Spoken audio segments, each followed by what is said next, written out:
Hello കൂട്ടുകാരെ, ഇത് ഹോണ്ടയുടെ പൈലറ്റ് എന്ന് പറയുന്ന വണ്ടിയാണ്. ഒമാനിലാണ് ഉള്ളത്. നമുക്കിതിൻ്റെ ഗിയർ ഷിഫ്റ്റ് എങ്ങനെയാണെന്ന് നോക്കാം. കണ്ടല്ലോ, ആ കാണുന്ന 4 ബട്ടണുകളാണ് ഗിയറുകൾ. അതിൽ ഇപ്പോൾ വണ്ടി കിടക്കുന്നത് പാർക്കിലാണ്. പിന്നെ റിവേഴ്സ്, ന്യൂട്രൽ, DS. ഓക്കെ, വണ്ടി ഇതാ പാർക്കിലവിടെ കാണിക്കുന്നുണ്ട്. ഡിസ്പ്ലേയിൽ P എന്ന് കാണിക്കുന്ന പാർക്കിലാണ് വണ്ടി ഉള്ളത്, പാർക്കിങ്ങിലാണ് ഉള്ളത്.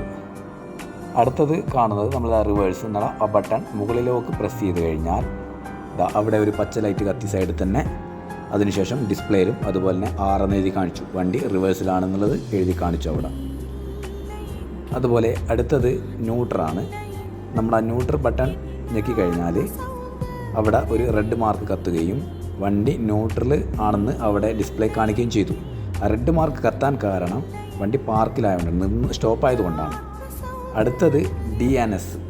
അത് ഞെക്കിക്കഴിഞ്ഞാൽ അവിടെ പച്ച കത്തുകയും വണ്ടി മുന്നോട്ട് നീങ്ങുകയും ചെയ്യും. അടുത്തതായിട്ട് ഈ കോർണറിൽ നിങ്ങൾക്ക് അവിടെ P എന്ന ബ്രാക്കറ്റിൽ ഒരു റെഡ് ലൈറ്റ് കത്തുന്നത് കാണാം. അത് വണ്ടി ഹാൻഡ് ബ്രേക്കിലാണ് ഉള്ളതെന്ന് മനസ്സിലാക്കാൻ കഴിയും. മനസ്സിലായല്ലോ കൂട്ടുകാരെ?